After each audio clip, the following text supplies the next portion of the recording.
Maybe Dennis will allow you. I don't know. So we start with mine, And then then you will give us yours. Okay. But today, first of all, we are in Madagascar, fourth largest island in the world. And in Madagascar, it is also known as Vanilla Land. So if you are a lover of vanilla, Vanilla City is in Madagascar because they are the largest producers of natural vanilla. Their wildlife, I like to move it. King Julian. Yeah, of Penguins of Madagascar. You can only see him in Madagascar, nowhere else. Yeah. But the proverb, advice is a stranger. If he's welcomed, he stays for the night. If not, he leaves the same day. How would you interpret it? Depending with the person receiving the advice, advice can be used positively by being accommodated by the same person who is being advised. And if he has a rigid mind, then definitely advice will not be, will not sit there for a long while. Yeah. And therefore, we're saying that when somebody is advised, then it all depends with his mentality. Yeah. So, Well interpreted. can I give you mine? Can't wait. Go ahead. Okay. I think a Nigerian proverb. Huh? These Nigerians. Good. Yeah. where, Please look at it. where God boils his yams, that is exactly where the devil roasts his fish. Where God boils his yams, that is exactly where the devil roasts his fish. Interpret the proverb for us. No, I wouldn't. We should just leave it like that. Yes. It's likely that in the course of this conversation, the interpretation of that proverb come is going out. to come to light. Okay. So you guys are just good examiners.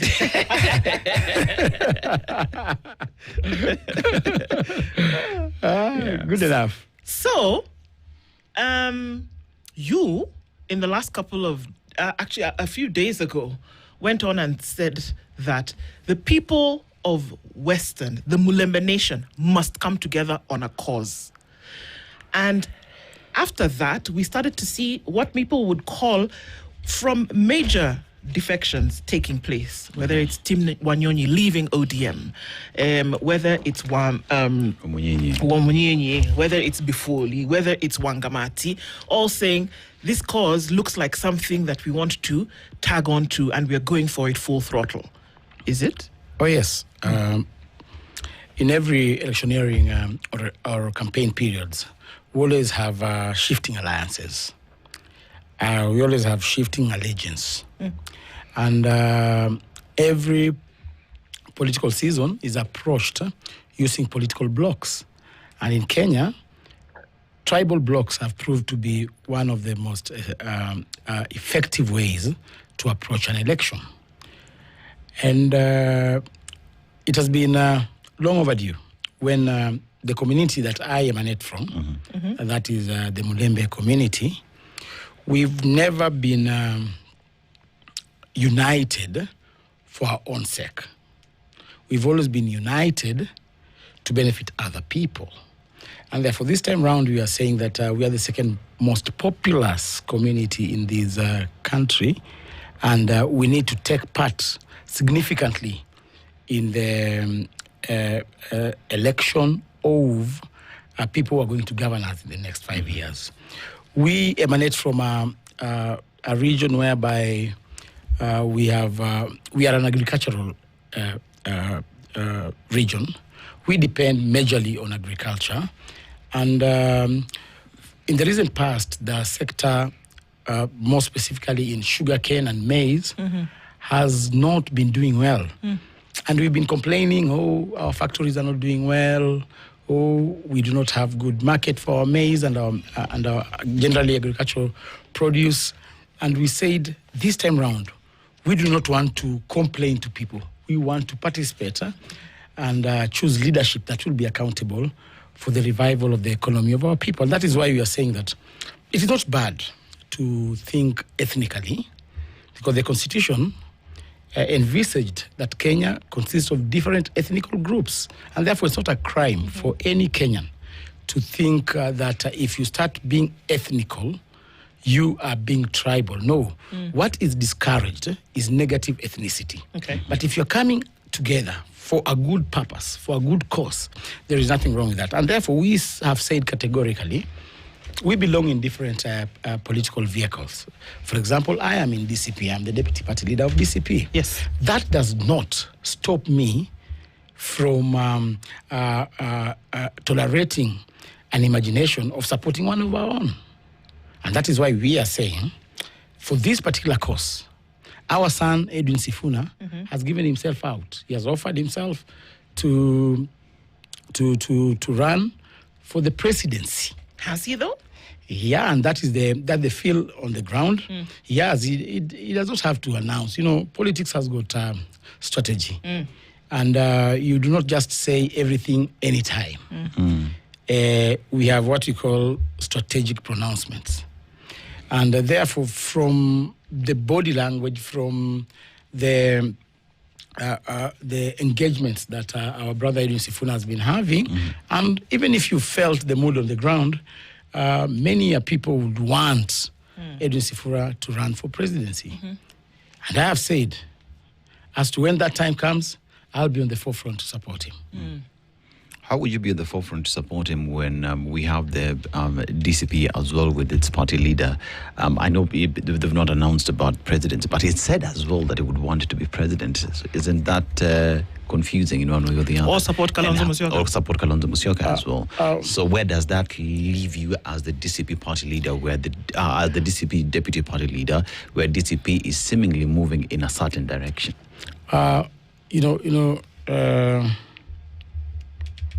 We exist within the precincts of a united opposition. We know very well that in Kenya, where we are right now, one person cannot go all the way in an election and be a formidable force. We are alive of the fact that in the near future, the Linda Mwananchi team and the united opposition will come together. As to when they will come together, I have declared and I have said categorically that I will be supporting Edwin Sifuna and his aspirations. He has said he wants to be the president.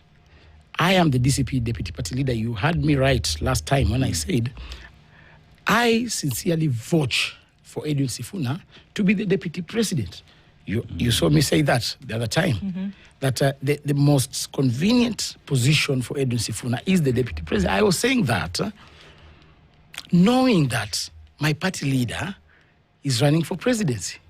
And therefore, if I'm given if my party leader is running for presidency, I wouldn't say at this particular time that Edwin Sifuna should go for presidency. I'll be undermining the party. That is why I said Edwin Sifuna can be a very good deputy president. That was my pronouncement, knowing very well that my party leader will be on the ballot. So you're saying things, and I know you're a playwright, but you're saying things without saying them, Malala, because in this case, there are two things that counter each other. One, you're supporting Edwin Sifuna as if he... in the next few days, when this homecoming and this announcement is made, for which we're seeing a lot of people decamping and saying that we are now throwing our full support behind this team, you're saying you will support him. The party for which you are deputy is clearly moving in a different direction. No, the same direction. The same direction, but with a different individual. We are both one term. But with a different individual to sit at the helm. Yes. Which essentially, whether you like it or not, doesn't put people in the same path. It puts them at crosshairs. No, not really. No? So does that mean that at some point, should it be that Edwin Sifuna is the one that is going to lead, that you would then also leave DCP and join? Would you be one of the decampers as well? Not necessarily. Okay. In 2002, we had the NAC coalition. We have different ways in which we can coexist, even when we have competing interests. For example, we will decide to maybe form a coalition party, and then we support the candidates who will run on the coalition party. We will have some seats which will be preserved for candidates who will run for coalition who will run in the coalition party. There's a difference between a coalition party and a coalition of parties. Kenya Kwanza is a coalition of parties. NAC in 2002 was a coalition party. Azimio was a coalition party. And therefore, what we are saying is that we would maybe have, even if Edwin Sifuna says he's running for president, Matiang'i has also declared the same. Kalonzo has also declared the same. My party leader has also declared the same. We have said that we can only have one leader at a time. We will go on the negotiating table, and as to when that time comes, the person we will settle on as the most preferred presidential candidate as a united opposition front, we will all support him. And therefore, there's no cause of alarm when I say that my party leader will be running for presidency. I fully support. I am his deputy. I have got the obligation to support my party leader and my party in his aspirations to be president. But at the same time, I emanate from a community that demands that, come on, charity begins at home. My party leader, Rigathi Gachagua, is the father of all the syllabus that says charity begins at home. And therefore, I will not be doing any mistake for me to rally behind my brother, Edwin Sifuna. And therefore, as I've stated here before, that as to when we will be on that table of wanting to choose who will fly our presidential candidate, our presidential flag, the candidate who will fly our presidential flag, I'll be backing my brother Edwin Sifuna. If he's given the opportunity to fly, we will be happy. If he sits ground and he's given the opportunity to be the deputy, again, we have no problem. Yeah. I mean, as what you're seeing right now is political movements where everyone is defecting based off the movement or the support of Wananchi that we see at the moment. And with that, especially what we saw immediately after all Kalau, then it is expected that many people will start moving grounds because the ground, like they say, politics is local. So with what we've seen already happening in Western Kenya, with the defections that have already happened, are we likely to see more defections coming into place? Or if you have any information, is there anyone who's told you tunakuja? Oh yes, we are going. Yeah, and I want to say that it's still too early in the game. Huh? Yeah. The real transfer window will be from January. The real transfer window. And you'll see people shifting sides, having intra-coalitions movements. We'll see people post all Kalau. I've had friends who have been religiously in the supporting the two-term brigade. But now, after the Kalau indicators, they are contemplating coming on our side. I'm speaking to so many of them who are staunch members of the two-term team. And now they are saying, come on, hey, this Kalau has really given us a red flag, and therefore we must align with reality. They are coming. We have those who will maybe feel that their interests are not catered for in the united opposition. They will definitely move toward the government side, and that is not new in politics. Shifting alliances is expected. I am not an exception. All politicians serve where their interests are catered for. Yeah. And it has been proven even in previous engagements that if the interest of your political party or the interest of your community is not catered for, you have no business to be in that coalition. And therefore it will be a matter of wait and see, but I am certain that in January, from January, February, you will see a lot of realignment and alignment. So it sounds like the club that suddenly starts scoring all the goals and gets all the fantastic players, then they start winning. And everybody in the fans decided that now that's going to be the club that they support, without looking at what it really takes to score the goal. And so that goal in this case is the issues that Kenyans are really worried about. And I'm wondering, if you give Olkalau as an example, where people are saying, oh, okay, so then maybe we need to move to this side because those are the guys that are winning. What about the issues? Who's really the one who is going to come in? Who are the ones? Or are the people who are decamping, joining, moving because a wave is going in a particular direction? Or are they really concerned about the issues that made Olkalau what it was? Unfortunately, we haven't matured as a democracy to an issue-based political style. Many Kenyans come together to form government as simply because of their community's interest.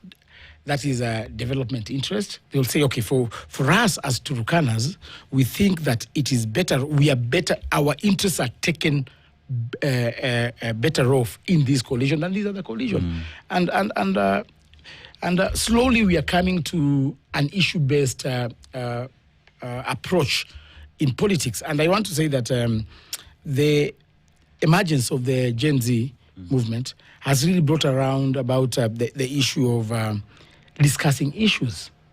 You've seen in the recent elections, we saw people coming together as tribes. In 2013, you saw URP and TNA. There were simply two tribes coming together to outshine the rest. You've seen the tactic the government is using. It wanted to use the traditional 41 against one tribe, whereby they wanted to isolate the Kikuyus against the whole nation. And therefore, everybody, in as much as people are trying to come out as issue-based politicians, for example, when you listen to William Ruto, you might think that he does not recognize anything called tribe in his life. Yet, the biggest tribalist in this country is William Samoei Ruto, the biggest tribalist. The patron of all tribalists is William Samoei Ruto. I will state that without blinking my eye, that the biggest tribalist. Look at all the state corporation appointments. Yesterday we had appointments. You saw all the appointments were appointments for convenience sake. You know, when you tell us that you're appointing Atwoli's wife to be a member of the Intergovernmental Technical Committee, basically we can see through your game plan that, come on, you are appointing Atwoli's wife. You're not appointing Mary Kilobi because she qualifies or because she has a background that will help in that particular setup. You basically appointing or rewarding your friend Atwoli. And we want to say on behalf of lawyers, President William Ruto, we are very satisfied. And thank you so much for appointing Mary Kilobi, Atwoli's wife. We are very grateful. We shall vote for you.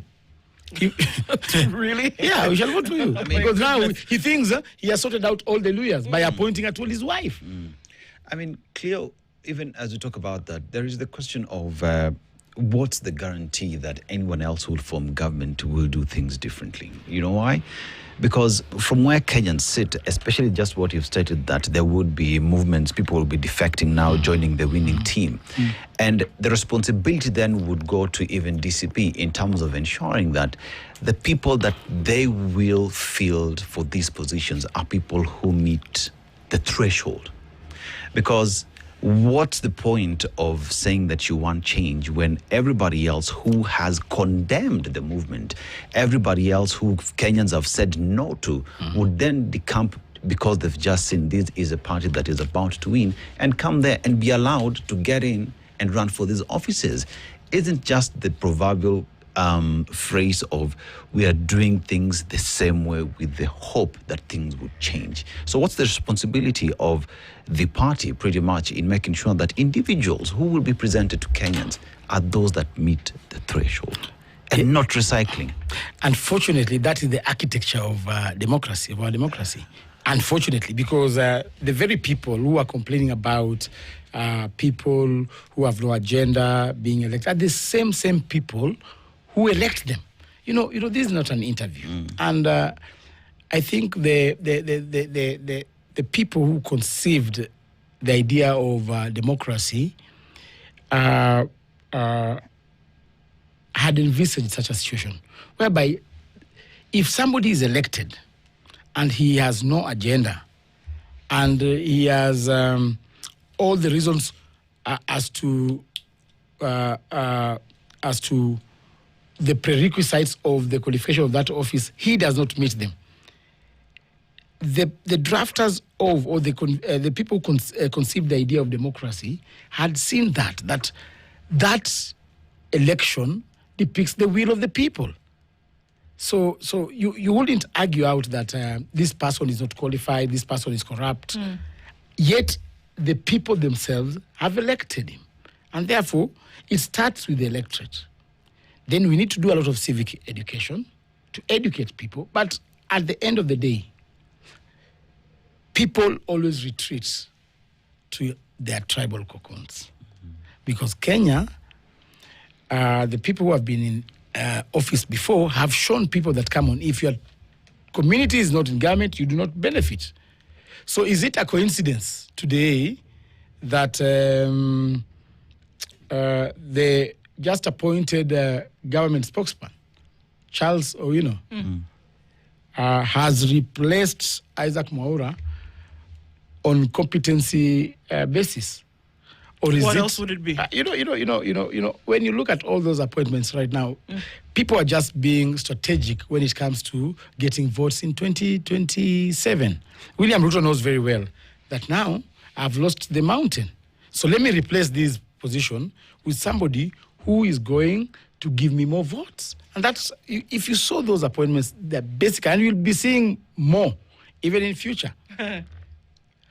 He's speculating about looking at having been close, so you maybe understand the way in which some of these things work. Yep. We're going to come back and look at some other meetings that took place that perhaps that would have a bearing on what would happen in the future. Stay with us. Cleo Malala is the deputy party leader of DCP, and of tea meetings with other presidential candidates that your party leader had in the last couple of days. Let's take a look into what that could possibly mean when we come back from this break. Stay with us.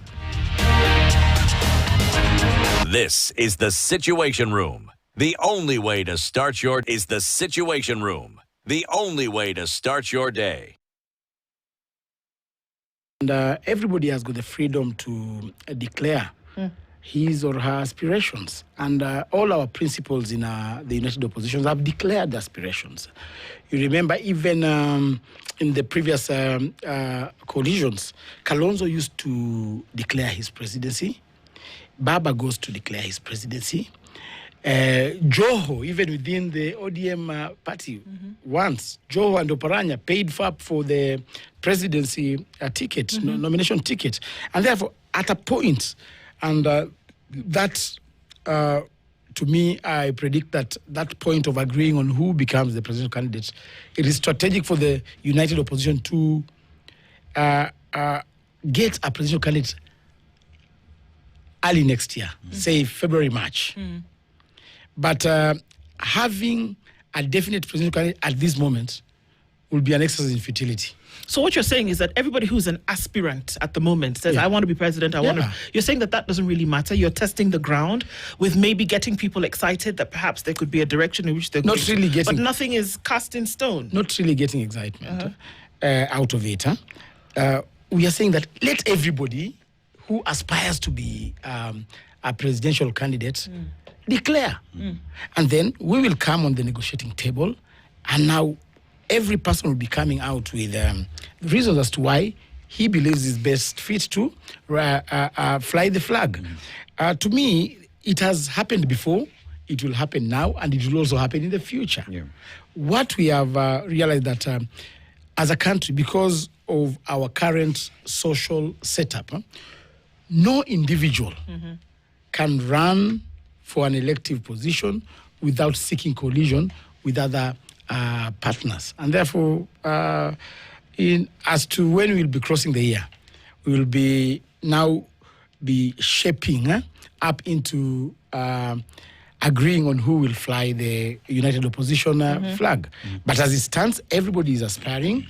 The anthem is the same. The anthem is one term, that we have agreed that this regime must go. And it must not go because we want to sit at the helm. Okay. It must go because of the atrocities that this regime has committed to its citizenry. Remember the killings, the Gen Z killings. Yes. You remember what happened? We have had so many young people being abducted, so many young people being killed. The other day we were seeing the proceedings of Albert Ojwang. Mm-hmm. We want to remind Kenyans that this is a regime that kills its own citizens within the custody of police. Mm-hmm. We have seen extrajudicial killings, abductions. And we are saying for us to end all these shenanigans, we must take this regime out of power. Mm-hmm. And therefore, when you see many people aspiring to become president, it's because they have seen there is a gap in the presidency that needs to be replaced. Mm-hmm. So basically, what we are putting forth to our membership, this is not confusion. Okay. Many people wanting to vie is not confusion at all. It is the art of people mobilizing their political backgrounds and bases to bring them on the table so that we have the requisite numbers to take William Ruto home. Kenyans are asking, as much as there is what is being pushed, the one-term movement that does exist, beyond that, there are issues that Kenyans want addressed, key among them being debt. We have insecurity in the country today. We have disappearance, extrajudicial killing. We have the economy as some of the big ticket items that Kenyans are talking about. And as there is consolidation of everybody who wants to be president, Kenyans are saying, but we want to see the agenda and the issues, even as we sit down to decide that perhaps you are worth the vote that we will be giving. What are some of the issues that then the United Opposition are moving with to tell Kenyans, once we get there, this is what we'll do, because that does not have to wait until when you settle on a presidential candidate? First of all, I want to say that as to when we shall have our coalition, we will come with a common manifesto. That will sell to people. But as it is right now, first of all, our biggest push is, first of all, to restore Kenya to where it was before. Restoring Kenya to when Mwai Kibaki left us, and even Uhuru Kenyatta. One, on the issue of corruption. We've seen this government has normalized corruption, whereby we can even have very big contractors being awarded contracts without following the due process. And we have also seen a leakage in public funds, whereby we are not getting value of our money in these projects. You find a project that costs, say, 33 billion Kenya shillings, and now is exaggerated to almost 200 billion Kenya shillings. Look at Talanta Hela. Talanta Hela is a good project. We needed a state-of-the-art stadium, yes. But if you compared the prices of constructing facilities of similar look, we will get that our Talanta Hela Talanta Stadium is 4 times more expensive than any other. And we are saying for us to have sanity in our fiscal space, we need to have a government that is sober, a government that is not out just to please the masses, a government that is cognizant of the fact that public debt, if not well managed, then we are sinking this country into the abyss of despair. Second, we need to have an administration which cushions and which believes in the implementation of Chapter 4 of our Constitution. The Bill of Rights. We need to have a government that respects human rights. You've seen journalists on the streets while covering political events being harassed, some of them being abducted. You saw even the chief editor of Standard, my friend Alex, was being chased around in the bushes of Nakuru just because he is playing his role in the society. So we need to have a country that respects the rule of law, one, that respects human rights, and we are saying that we want to restore that dignity as the united opposition. Yeah. On the issue of education, we have seen the president guessing on how to execute the education model. Now he's saying that he started by saying that we will have this new university funding model. It went down the drain. Nothing is working. Now he's contemplating to switch to 100% funding model. He's not sure on which model to execute. So we have a president who is just a guesswork president. And he does not believe in public participation. If President William Ruto had done a comprehensive feasibility study on the issue of university funding, he would have gotten it right. But he wakes up in the morning, implements what is fermenting in his heart or mind, and then execute. And to me, I say all this is a form of incompetency while in office. As a leader, you cannot roll out a program that affects masses without feasibility study. Look at how we have handled the housing levy thing. No feasibility study was done. It was just an idea incubated in William Ruto's mind. And if today we are depending on how William Ruto sleeps and dreams, that's how we are running the country, then we are doomed. The housing project, right now, we just have brick and mortar development. It ends at that. It has not stimulated our economy. In fact, it has killed the private sector, the construction sector. It has killed it because now we have government competing with the private sector. We have companies that are closing up, and many Kenyans are going even into depression just because they have lost their jobs, occasioned by an egocentric idea from one person. And therefore, we want to restore the country to where it was before, where before government implements any flagship project or any idea that affects masses, we must have a feasibility study.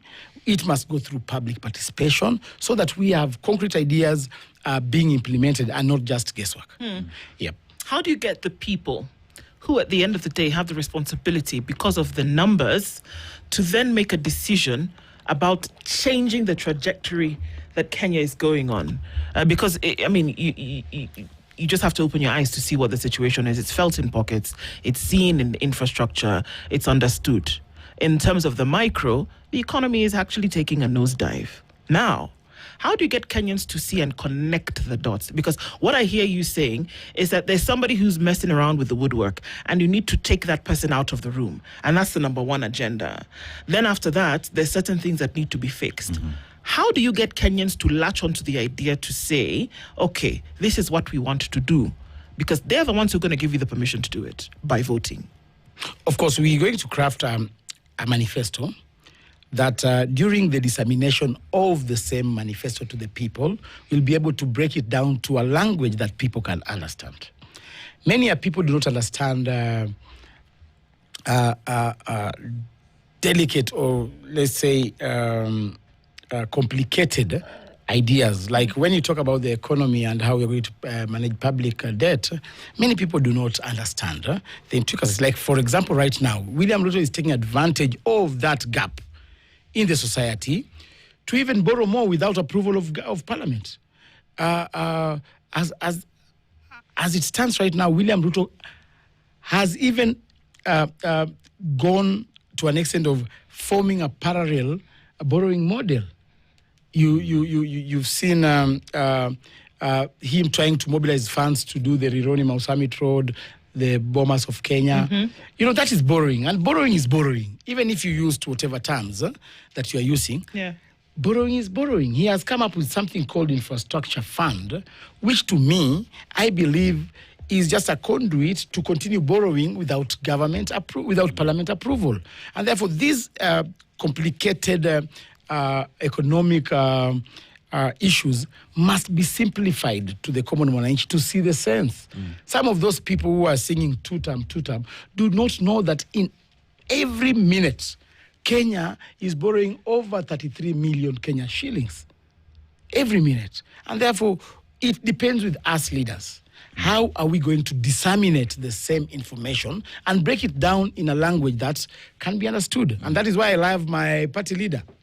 He's able to demystify and simplify William Ruto's deeds in very simple language that people can understand, that if you are not keen, you might think that he does not have an agenda. Okay. Yet, he is communicating to the masses. I mean, as we talk about demystifying the same, one of the big ticket items, let's just handle debt. And when we talk about debt, I bring that forth because one, Jimmy Wanjigi is huge on debt, and especially ODS debt and the economy of the country. And he met with the DCP party leader, and one would hope that these some of the issues that they discuss. So from DCP's perspective or point of view, how bad is the debt problem in the country, and what are some of tukishika Biblia tuweke chini? What are some of the initiatives put in place to address the odious debt problem that the country finds itself in? Because Jimmy Wanjigi says, don't pay. What is DCP saying on odious debt? And that is why we are coming together. Yeah. We are coming together so that everybody brings in his ideas. And then as to when we shall have formed a coalition, we will now sit down and agree on our approach on different sectors. Like in the agricultural sector, we will want to ask ourselves, what is our position on the issue of subsidized fertilizer? Is it a devolved function that should be left to the county governments or not? We will have a position on that as a coalition and communicate in our manifesto. We will go to sectors like education and say, come on, what is our position? Is it possible for us to fund education to university level for free? Do we have the resources? We will get our experts and advisors on the same. So it will be responsible for me or premature for me to come here today and tell you that now this is the position. We are going to get experts to tell us. And my personal position on the issue of public debt, we need to do two things. One, have a comprehensive audit on the public debt. We should know that this money was borrowed in 1996. What did it do? And if we find out that we had borrowings that had been misappropriated before, action must be taken to those individuals, whether they are retired, whether they are still in government or out of government. Action must be taken, and they must be liable for the misappropriation. Second, after we do a comprehensive audit, we must have a national conversation with the people of Kenya and tell them, come on, this is where we are as a country. Are we able to slow down certain political or certain projects? First of all, to reduce this debt, or should we continue borrowing? Let us have a national conversation. I am 100% sure if we told Kenyans here today that, come on, we have a very shrunk fiscal space in our budget, and we do not have budget for development. And therefore, we need an extra 500 billion shillings to construct a road from Mombasa to Malaba. And that money, we are proposing that in all your transaction, M-Pesa transaction, kindly pay an additional 5 shillings. Kenyans will definitely agree to that proposal, knowing and having been taken through the information or that space of public debt. They will be able, sawa, we can, 5 shillings, we can, and it becomes now an agenda for Kenyans. And therefore, we must have a national conversation on matters public debt so that Kenyans, we move with Kenyans. Because if we do not bring them on board, we will be doing an exercise in futility, because they will still say that, come on, we are mismanaging the country. And therefore, my appeal to the united opposition as to when we shall form government, we must have a united approach and a people's-driven approach in governance. one thing that we want to look into and probably put this thing to bed once and for all, because it's been asked several times, but let's do it here, is that Malala and William Ruto have actually not broken up, and that you possibly could be doing the bidding for him still, and that you're going to shock everybody at the last moment and go back to him. It's kind of like your ex that you can never really get rid of. Yeah. Is that true? That's a prophecy. It's a prophecy. You know, It's a prophecy, prophecies come true. Yeah, depending on the believers. One thing I want to say here categorically that, as I told you, we are going to have shifting alliances in future. And in politics, we have no permanent enemies or permanent friends. We have no permanent enemies and permanent friends. And therefore, you will see people crossing over. And I don't want to say that for me, I'm an exception. No. In future, you'll find me working with William Ruto, Abraham Kindiki. You'll see me working with Oscar Sudi. You'll see Rigathi Gachagua working with somebody else across the Nini. You even saw that Rigiji was texting Eric Wamumbi. You know, people talk. And this idea of wanting to segment Kenyans, that if you are a one-term person, you are not supposed to speak to a two-term person. To me, I do not subscribe to that nonsense. Are you currently speaking to President William Ruto? I have not spoken to him for over 2 years now. And but that does not stop me from talking to him as to when it arises. So if a possibility arises where you could work with William Ruto, who in the last 2 years you've castigated, come close to insulted, come close to talking about the fact that today you've even said that he's the biggest tribalist in the country, that there's a possibility that you would work with him again, you would embrace that with open arms? As to when I will speak to William Ruto, I will, before I make any decision, I will ask him, have you stopped extrajudicial killings? Definitely, he hasn't. He's still seeing people being abducted. Have you stopped warrant corruption in your government? Definitely, he has not. Have you implemented the 172 promises that we promised Kenyans in 2022 when I was in Kenya Kwanza? Definitely he has not. And therefore, as to that time, a decision will be made based on those issues. But for me to come on national television and say that I will not speak to this one, I will not, I'll be lying. Everybody speaks to everyone. Let Kenyans speak. Let us not cocoon ourselves in these parties. At the end of the day, you will see the party leaders shaking hands. And we shouldn't divide our country on political lines. That is how we start losing a country. Let us have people talking. I can appear on the same photograph with you, but that does not mean that I subscribe to your model of leading. Yeah. One asks the question then, what will it take for the political class to regain trust from Kenyans, because seemingly that is lost? Definitely that is lost, and I want to ask the people, exercise your democracy on the ballot. Yeah, just exercise. If you think that a certain leader has betrayed the trust or the belief you had in him, just vote him out. So it all goes back to the people who elect these leaders. Yeah. And that is the architecture of our democracy. Okay. Yep. So Cleophas Malala has said that we're not ruling anything out. We're not ruling anything out. But you're not a mole. I am not a mole. I am a friend to everyone. Okay. Yeah, I'm a friend to everyone. I speak to everyone. Yeah. Okay. And I'll not stop speaking to everyone. Even in the near future, even when I become president of Kenya, I'll unite Kenyans. Did he build your house?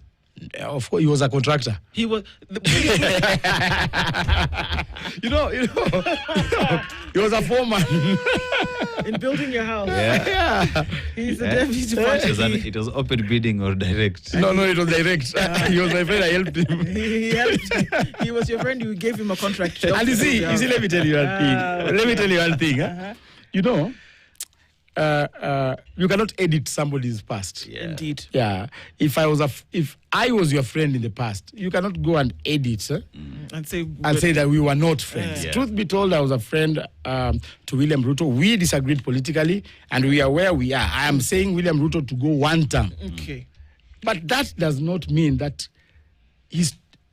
he was never my friend before. And therefore, wanting to associate me with William Ruto. And if you want to call every person a mole because of his past association with William Ruto, then all DCP members are moles. Because now the biggest mole will be Rigathi Gachagua, because If that's he what was you're the gonna deputy. go- If that is what you're insinuating, I was the Secretary General. You are always calling me a mole because I was William Ruto's Secretary General, and because of my association with him in the past. Then the biggest mole in DCP should be Rigathi Gachagua, because he was the deputy of William Samoei Ruto, if that is what people are looking for. But as we speak right now, a political engagements are dynamic. We keep on changing minds as we move on. You remember the very, very people who impeached Rigathi Gachagua, one of them being Edwin Sifuna. He's now in talking terms with Gachagua. So Anything can happen. So is Edwin Sifuna a mole? No. So to me, we are saying we exist in the normal space and a realistic space, political space in Kenya, and therefore we are not any different characters. I speak to everybody. I will continue speaking to everybody. You saw me speaking to Governor Oparanya. I went to visit him in his office. You did. Yeah, and we spoke. But that does not mean that I've crossed over. And that also does not mean that Oparanya has crossed over. I'll be going to see, I'll be going to see Mzee Francis Atwoli. Okay. He cast me, I must undo that cast by going to see him and asking Mzee, come on, why did you cast me? Let us have a candid talk with you. Do tell us the We results emanate of that from meeting. we emanate from the same community. He's an elder from my community. I will go visit him. Nobody can stop me from talking to people. Sawa. He's the Deputy Party Leader of DCP, Cleophas Malala. Thank you for being here this morning. Don't be a stranger. Asante sana. Asante sana. Na naweza tumako salamu. Oh my God, one. Yeah, natuma salamu kwa wakazi wa Kakamega. Just asking them to, as we head toward the elections, you have an opportunity now to choose the right governor that befits to lead Kakamega County. I believe I have all the requirements to lead the Kakamega County people. I have been there as an MCA. I was the Deputy Speaker of Kakamega. I have been played a role of bringing money to the county as a senator, and I have the requisite experience to ensure that I lead Kakamega to its desired destination. So I want to send my salamus to the people of Kakamega who are watching, especially those ones from Navakolo, Kiribati sub-county. Sawa. That is where I emanate. By there I come from Navaholo sub-county in Kakamega. And just to say I love you all, I treasure you, na munikumbukeko. Asante sana. Good morning at 9 o'clock. The latest news from around the world. 94.4. This is The Situation Room, the only way to start your day.